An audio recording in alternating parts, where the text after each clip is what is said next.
Assalamu alaikum. Hi folks, welcome to Code for Life YouTube channel. This is Web Dev Mswahili 101. Kabla ya kuendelea, nafikiri tulianza kusoma session za web development, lakini kwa muda sasa tumekuwa tupo off kutokana na sababu zilizokuwa zipo nje uwezo wetu. Ila kuanzia sasa tunapozungumza leo kuwa tunarudi rasmi kuweza kutuma content zetu na kuendelea kusomeshana na kueleweshana kuhusiana na masuala ya tech, ikiwa tumeanza na web development kwenye kipengele cha JavaScript, HTML, CSS na JavaScript. So now tupo katika kipengele cha HTML. I think we start kujifunza baadhi ya vitu kama formatting kwenye masuala ya HTML. So today tutaendelea tena kwenye kipengele chetu hichi cha HTML. Yes, I know. This is Swahili Web Dev 101. So learn HTML.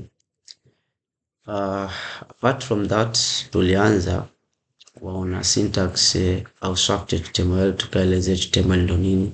So unaweza ukarudi kwenye playlist yetu kuona kwenye session za mwanzo za HTML na gani unaweza kuinitialize HTML yako page na nini matumizi HTML na vitu kama hivyo. Leo tutakwenda kuangalia kwa namna gani tunaweza kutengeneza form kwenye HTML. Nafikiria sote tunafahamu kama tukitumia site mfano wa YouTube tunaweza kuweka comment zetu pale, lakini pia tunaweza kujisign in na kulog out au kulog in. Yote ni matumizi ya form. Kwa mfano kwenye kuweka comment, maana yake ukiweka comment umejaza text area yako, maana yake unapojaza maandishi pale alafu uka click button ya send, maana yake wewe tayari umetuma request kwenye database ya YouTube platform na wao wana retrieve back your information ambayo umeituma. Kwa hiyo kwa namna kama hiyo ndio watu wanaweza kutengeneza comments. Lakini pia unapo sign in, manake kuna form inakuja, unaingiza information zako, badala kuingiza information zako then una send. Ukisend zile information zako, the information zitakwenda kuangaliwa kwenye database. If zina exist uta returning back, zitarudishwa na wewe utapewa session ya kuweza kuingia katika platform kama ni YouTube au kama ni Telegram, Instagram na whatever. So today tutakwenda kujifunza namna gani ya kutengeneza zile form. Okay, structure, kwa sababu HTML ina deal na structure tu. Kwa tutakwenda kuona namna gani tunaweza tukatengeneza structure kama ile ya HTML form. Na sio ngumu, it's very easy. Sio ngumu kabisa. Kwa hiyo nipe masikio yako, nipe macho yako, niweze kukufahamisha kwa dakika 15 hizi nini form na namna gani unaweza kutengeneza form. Let's go. Okay, this is VS Code. Tunafahamu VS Code ndio nini. From the last previous tulikuwa tunafundishana namna gani unaweza tukafungua VS Code. Kwa hiyo this is VS Code. Wacha niongeze maandishi hapa nafikiri ili tupate kuona vizuri. So hapa nitakuja nitaandika index.html. Unaweza kuandika vyovyote, lakini I like to write index.html. At the end of the day, faili lako tu kama ni la HTML linatakiwa limalizikie .html. So nitatumia abbreviation hii element kwa ajili ya kuweza kuinitialize faili yangu ya HTML. Nafikiri kwenye hizo lessons zilizopita nyuma nimefundisha namna gani ya kuweza kuweka vitu kama hivi. So hii ndio faili yangu HTML na leo nimesema tunajifunza nitaweka heading hapa ili tupate kuona kwamba hii ni HTML lesson ambayo kuhusiana na masuala ya form. Kwa hiyo leo tutalearn HTML and form. Na nakumbuka pia nilisomeshwa kuhusu kuweza open live server. Kwa hiyo kama huja download live server kwenye HTML yako, kwenye VS Code yako, just njoo kwenye extension, alafu hapa kwenye extension utaandika live server. Hii live server ndio tutakayoitumia kwa ajili ya kuweza kuturahisishia kuweza open HTML yetu ikiwa tuko hapa na tukaweza tuka interact nayo wali tunaona. Mfano kama mimi hapa naweza nika open hiyo live server hapa.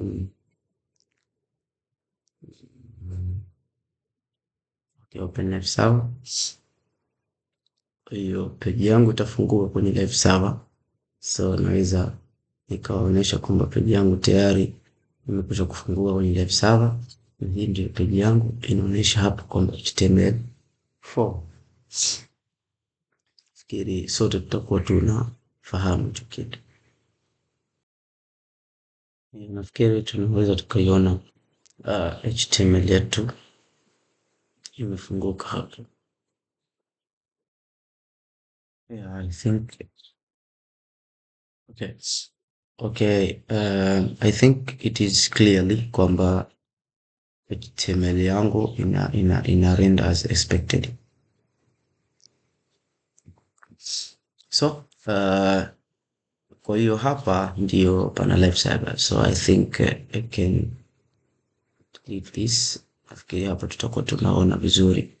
I make it side by side ili tuweze kuona changing ambazo tutakuwa tunazifanya kwenye VS Code yetu ziweze kureflect kwenye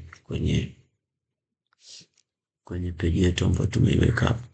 I hope hapo tutakuwa tunaona sote. So if you don't see itakuwa unauma na macho. Okay, so tumesema leo tutajifunza namna ya kutengeneza form. So tushasoma baadhi ya element. Kwa hiyo leo tutaenda kuangalia element ya form moja kwa moja. So kufungua form kwenye HTML unaandika form. Okay, and then umefunga. Ndani yako sasa utakuwa unaweka input text. Kwa mfano form yetu sisi tunataka tutengeneze form ambayo labda itakuwa ina form. Tutatengeneza structure yetu kabisa hapa. Let's say tunataka tutengeneze form ambayo itakuwa ina input text. Sawa, ina input text labda ngapi? Tuseme ina input text moja kwa ajili ya mtu kuweza kuweka email yake, au mbili kuweza kuweka full name. Sawa, input text ambayo tutaweka full name na input text nyingine ambayo tutaitumia kwa ajili ya kuweka input text kwa ajili ya kuweka labda email. Okay, kwa hiyo format itakuwa na input text mbili. Tutajua input text ndio ni input text ni element ambayo inakurahisishia wewe kuweza kuandika, kuingiza information. Kwa hiyo ndio inakuwa input text. Kwa hiyo tutakuwa tuna input text mbili, lakini pia tunaweza tukaweka something like selection ya courses, labda like a drop down or we call select elements. Kwa select element tutakuja kuitumia kwa ajili ya kuweza kuselect labda kama select element for course kwa ajili ya course. Sawa, course zetu. Lakini pia tunaweza tukaweka text area, labda mtu aweze kuingiza ujumbe wake. Sawa, kwa tunaweza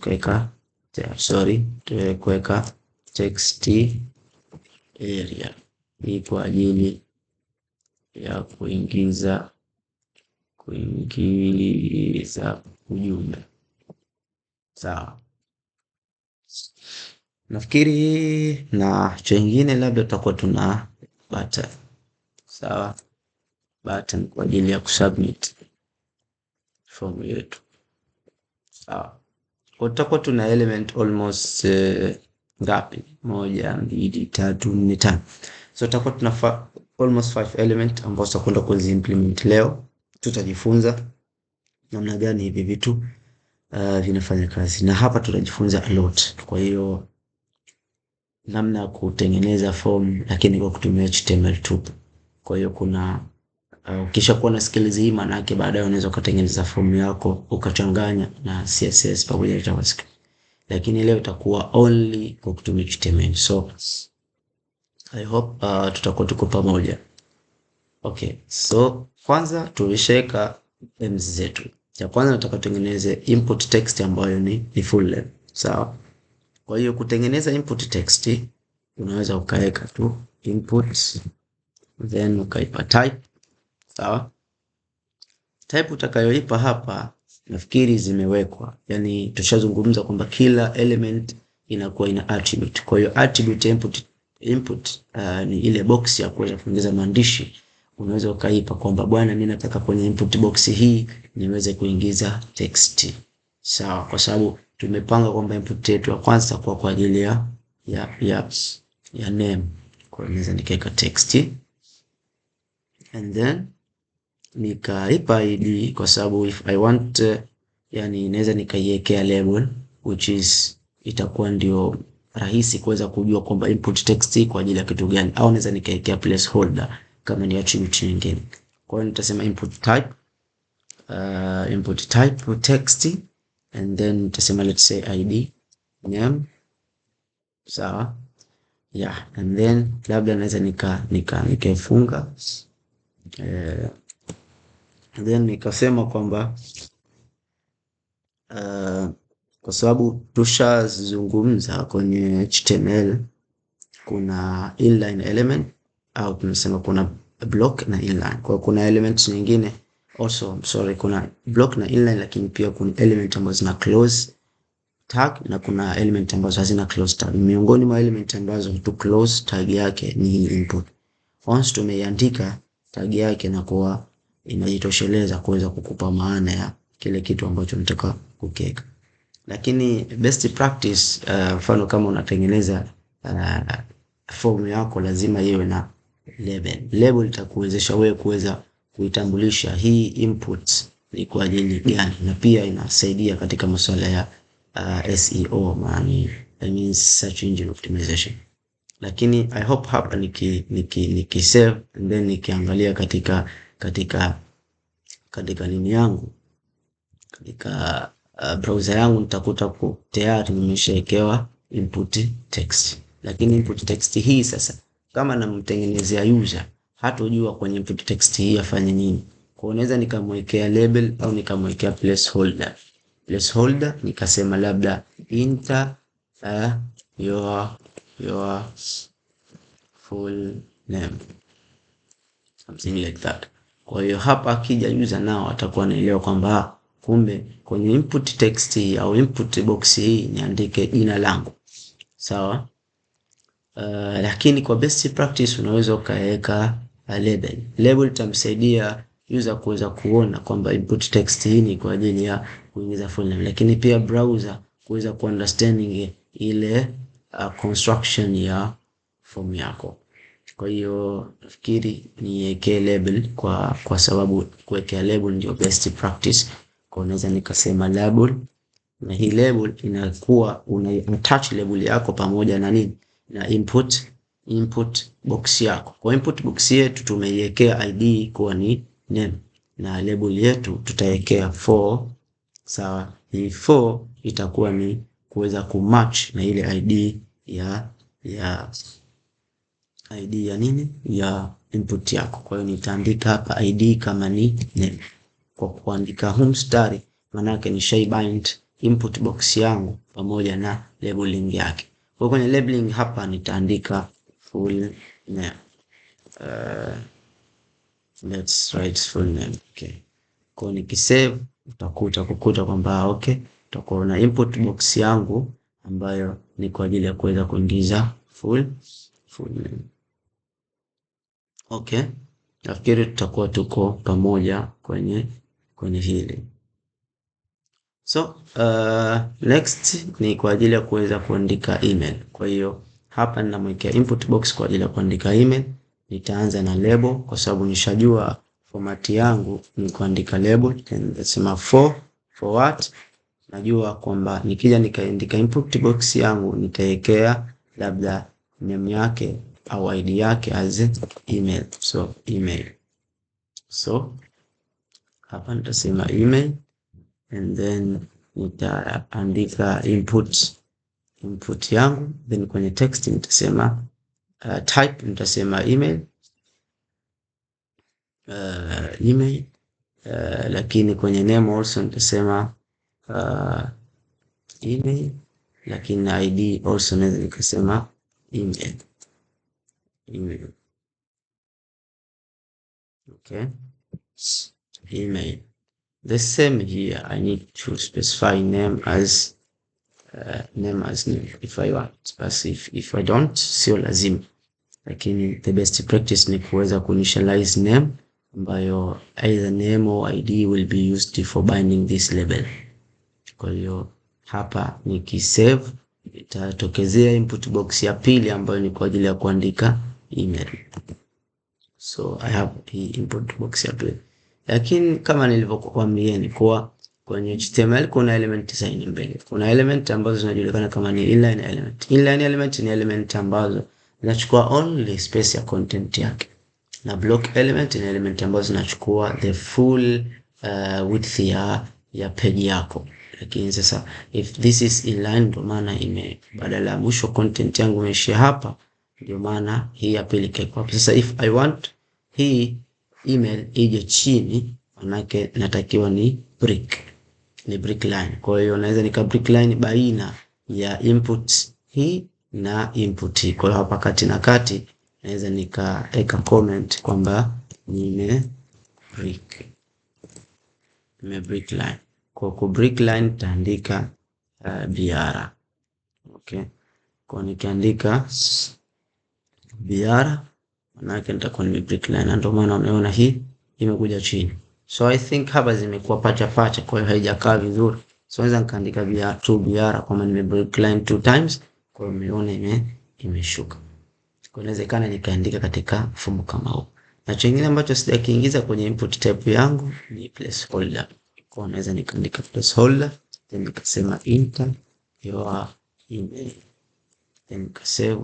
Kwa user atajua kwamba hapa ni, na by default tumeona kwamba ime sense kwamba kumbe input box hii ni kwa ajili ya email, na ndio maana zimekuja email moja kwa moja. So if I want, I can put this my email hapa. If I want, I can put Janeiro.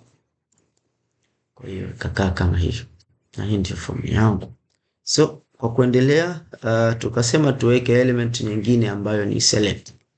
Select manake ni element ambayo tutasaidia sisi kuweza kuselect more than one option. So labda tujalie email hii kwa ajili ya form for choose courses.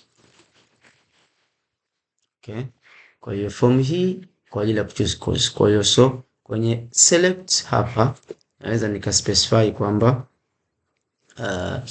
nitaweka selection, lakini nikiweka selection kama sija brick, maana yake itakuja mbele ya email.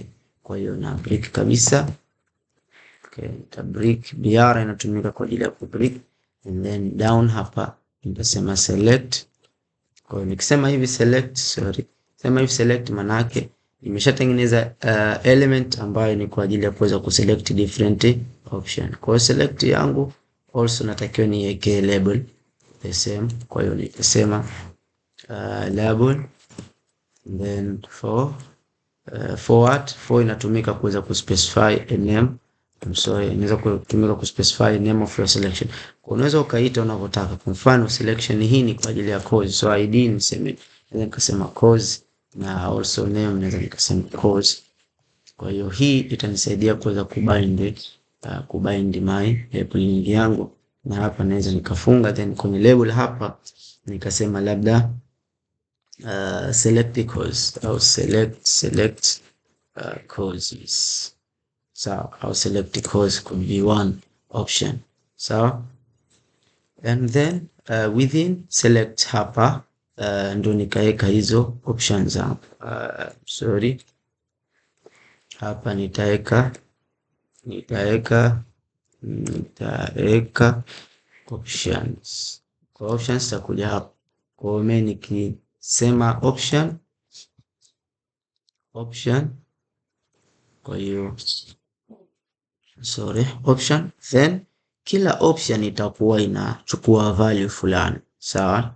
Naweza nikasema option yangu ya kwanza value yake iwe ni empty kwa ajili ya kuweka ujumbe, labda ujumbe kama huu, tamwambia ili apate kuona, kwa sababu per se kwenye select siwezi nikaweka placeholder moja kwa moja. Kwa unaweza nikaweka option yangu ya kwanza, value yangu ya kwanza kama ni null, haina kitu, empty value, alafu hapa nikaweka ujumbe, sawa, kwamba labda ujumbe huu nitamwambia choose a course au chagua course.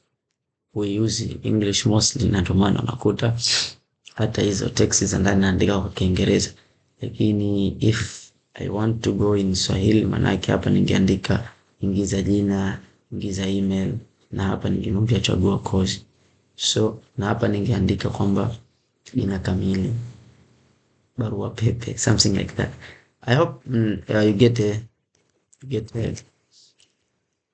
picture, kwa sababu tunatumia Kiingereza most of the time, kwa hiyo ndio maana na tunasirika nacho. Kwa hiyo nikisema hivi maana yake nimeshatengeneza option ambayo select a course, ambayo ndani yake nimeambiwa nifanye ni chague, lakini kwenye value yangu ya mwanzo nimesema nimeweka empty, sawa. Kwa hiyo naweza nikaweka option ya pili, kaweka option, then nikasema value. So value hapa ndio ambayo kama message, kama form yangu nitakwenda kuituma, hii ndio value ambayo itakwenda kuwa taken, sawa. Okay, so naweza nikasema hapa HTML and then nikafunga option yangu, ndani nikaingiza maelezo kwamba hii option ya HTML nake ni HTML course something au HTML basics. Kwa hiyo nikija katika option nikiangalia nitakuwa na option yangu HTML basic, lakini pia naweza nikaandika option nyingine ya pili, nikasema option, alafu hapa value nikasema labda CSS. Kwa hiyo hii itakuwa ni kwa ajili ya CSS, alafu then hapa naweza nikasema CSS styling or styling something like that. Kwa hiyo nikija nikacheck options zangu itakuwa na all option mbili. Kwa unaweza ukaona I can make more than one option. Also naweza nikasema option, also nikawa na option ya tatu which is value yake, naweza nikasema kwamba JavaScript, then hapa nikasema JavaScript intro something like that, JavaScript introduction, JavaScript something. So I hope mpaka hapa form yetu itakuwa ina hatua, manake nishaweka hizi input text, lakini pia nishaweka hizi selection. Labda tulichobakisha ni text area. Kwanza katengeneza text area hapa, na text area haitengenezwi kiugumu, the same as nitasema tu, nayo pia naweza nikaekea label, sawa. Nikasema hapa kwamba label yangu for, alafu then nikasema message, so text area inatumika kwa ajili ya kuweka message, sawa. And then nikaweka labda your message. Kwa hiyo message ujumbe wako utaandika hapo, and then hapa mimi nitaandika text area ID, nitasema message na name also nitasema message. Okay, and then naweza sasa hapa, kwa sababu text area, let me kwanza create default text area, sawa. So unaweza kuona kama nimetengeneza text area hapa, hii ni text area, na unaona utofauti wa text area pamoja na hii input element. Input element inakuwa just ni row ndogo tu, ina take small portion, lakini text area inakuwa ina take at least 2 rows. Sasa naweza nikaspecify kama nataka text area yangu labda ichukue row 3 na column labda, kwa sababu humu ndani hamna chochote isipokuwa mna rows and column ambazo ndo zina specify ukubwa wa hii text area. Kwa naweza nikasema miongoni mwa attribute ambazo naweza nikaziadd hapa ni rows. Kwa nikisema rows 3 maana yake umeona inaongezeka kwamba imechukua hasa huyu amekuwa yani triple, kwamba itakuwa na row hii na nitakuwa na row ya pili alafu nitakuwa na row ya tatu. Also column hapa naweza nikazispecify labda nichukue, nikisema nichukue 3 columns 3 calls, maana yake itakuwa ni ndogo. Kwa maana yake hapa hii row ya kwanza, hii column ya kwanza na hii column ya pili na hii column ya tatu. Lakini if nitasema I want 30 columns, maana yake the length itakuwa more than big. Kilichokuwa sitakifanya hapa kwa kufuata consistency ya form yangu, maana yake baina ya select na text area natakiwa ni break. Nimesahau ku break. Kwa hiyo hapa nita break. So hapa naweza nikasema br 2 times br. So I will break na form yangu itakuwa ipo kama hivi. Naweza nikajiwekea ndani ya hii text area placeholder ili iweze kutokezea vizuri. Kwa mfano hapa naweza nikasema placeholder afu nikasema labda type something here, type au andika hapa, andika ujumbe hapa. Kwa hiyo takaa ile placeholder, na placeholder maana yake just inatumika kama kuweza kuspecify tu, sio kama inatumika kuweza kama ni maandishi hai, inatumika kama kuweza kuonesha matumizi ya hii element, au kama ni input au kama ni text area ni nini. Kwa ndo maana naweka placeholders. So kitu ambacho tumekibakisha kwenye form yetu ni only button kwa ajili ya kuweza kusubmit our form. Kwa nitaweka button yangu nitaipa type submit. Kwa itakuwa ni button kwa ajili ya kuweza kusubmit all values ambazo zitakuwa zipo katika form yangu, sawa. And then nitaandika kama hii ni submit, andika kama send. Kwa itatumika kama ni button kwa ajili ya kusendi, na ili ikae as a proper kama ilivyo ada tuna break. Kwa nita break hapa pia. Hii just naandika kwa ni comments tu. Kwa naweza nikaandika tu br then 2br kwa ajili ya kuweza ku break. Kwa hiyo send button yangu itaapia hapa. Kwa hii ndio form ambayo skeletons kwa HTML tupu ndio inakuwa inakaa hivi. Kwa hiyo naweza nikaandika hapa HTML yangu na hope itakuwa umepata insight ya how to write HTML. Kwa hiyo I think this is all kwa kile ambacho tumekipanga kukiangalia. Kwenye HTML still kuna a lot of elements au a lot of thing ambazo unahitaji kujifunza. Kwa mfano kama naweza nikaweka hapa also checkbox kwa ajili ya kuweza kumrahisishia mtu aweze kutick. Let's say hapa nimemwekea kwamba a choose, lakini nao nahitaji pia aweze kutick labda recommended. Naweza nikasema kwamba naweza nikaweka hapa nikaweka checkbox, sorry, kuna checkbox nikaweka, I don't want to write a type.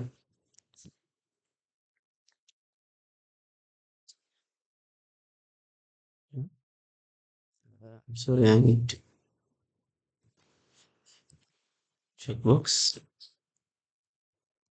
So this is will be used, checkbox inatumika kwa ajili ya kuweza kucheck, yani kuchagua, lakini most of the time nakuwa you just ni click a single option.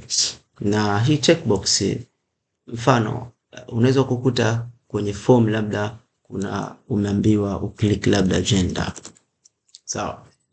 Kwa hiyo kuna checkbox na radio button. Okay, radio button. Sorry, I forgot kutaja hii radio button. Kwa hiyo checkbox na radio button zinatumika. Hii checkbox itatumika kuweza kucheck au kuclick more than one option.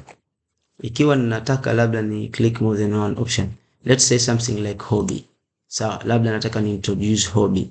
Mimi na hobby, let's say napenda kuswim, au kwenye form nimewekewa nichague hobby, choose your hobby mfano, and then nikasema swimming. Labda nikamwekea mtu options za swimming, labda football, labda nikamwekea option more than one option, could be like reading also. So this is option.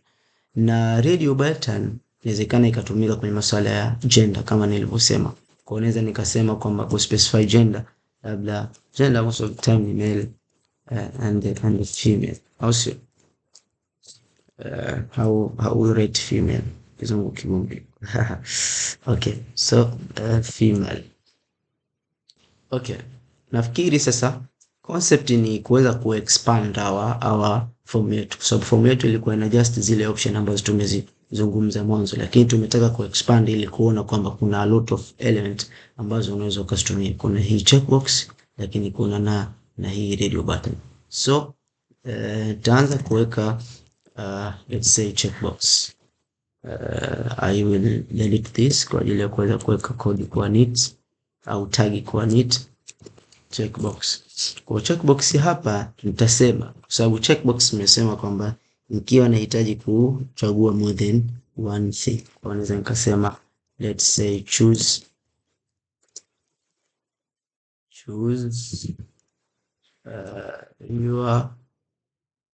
your hobby. Okay, hobbies. Kwa hiyo unaweza nikamwambia mtu choose hobby zake. So and then chini hapa nikamwekea let's say, sasa hapa ninaweza nikatengeneza checkbox yangu. Checkbox ni the same. So same kama unapotengeneza input, lakini nao kwenye type utaweka checkbox. Kwa hiyo naweza nikasema hapa nikasema input then type, then hapa nikachagua checkbox. Kwa hiyo nikichagua checkbox, maana type yangu hii itakuwa ni checkbox, ambapo naweza nika specify like value na kile ambacho ninachotaka. Let's say value yangu labda reading, sababu ndio hobby reading, so naweza nikasema reading. And also pia naweza nikaiwekea hii checkbox nini, naweza nikaiwekea label, sawa, lakini for now let's say reading, sorry. So nikaandika hapa reading, then nika close. Okay, nikaandika reading, let's say nikaandika hapa input au label yangu, nikaeka label kulingana na okay, nikaandika label kulingana na name ambayo nitaispecify chini. Let's say hii ni kwa ajili ya let's say zote input box zangu nitazipa label ya hobby. Let's say something like that. Okay, hobby. I hope umeelewa.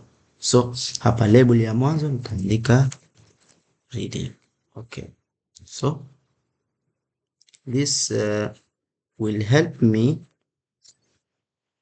to remove this here, and then itabakia kitu kama hicho. Kwa hiyo label yangu itakuwa ni reading, na checkbox yangu tayari hapa natakiwa ni ipe name kama ni hobby. Yeah, I think something. Yeah, kwa hiyo unaweza ukaiona hii ni checkbox. Kwa hiyo ili ipendeze naweza nikabreak hapa also pia PR 2 times as usual. Kwa hiyo itakaa chini. Kwa hapa naweza nikaandika more than one hobby. Okay, for simplicity naandika hobby yangu nyingine hapa. Let's say hobby yangu nyingine nini? Let's say hobby yangu nyingine sports au coding. Like coding. Kwa hiyo nitaandika a label, okay, for hobby, sawa. And then hapa nitaandika coding, coding. And then chini nitaandika inputs, and then nitaandika type, then nitasema checkbox, and then nasema name, sema this all have same name, hobby. Okay, then nitaipa value, nitasema coding, and then nita close. Kwa click itakuwa na 2 option. Now you see kwamba I can click both hobbies. Na let's say na label nyingine au hobby nyingine ambayo this hobby will be sport. I like sport most pia. So hapa for itakuwa hobby, and then here I will write sports, and then andika inputs, and then hapa nitasema checkbox, and then hapa nitasema name kuwa ni hobby. If I want ID also nitasema kwamba hii ni hobby if I want. Na then I will have 3 sport, coding and hobby. I think zinatosha kwa ajili ya hii lesson isiwe ndefu kivile. So imebakia checkbox, imebakia radio button. Kwa hiyo kwenye radio button hii inatumika kuweza kuchagua only one option, radio button, only one option. Kwa hiyo hii inatumika only one option kwenye group moja tuta click only one option. If you create more than one group, na kita click only one option in group. Kwa hiyo also kwenye radio button nako kuna tofauti na checkbox. Like naweza nikaandika H2 kuweza kuspecify kwamba let's say choose your gender, your gender.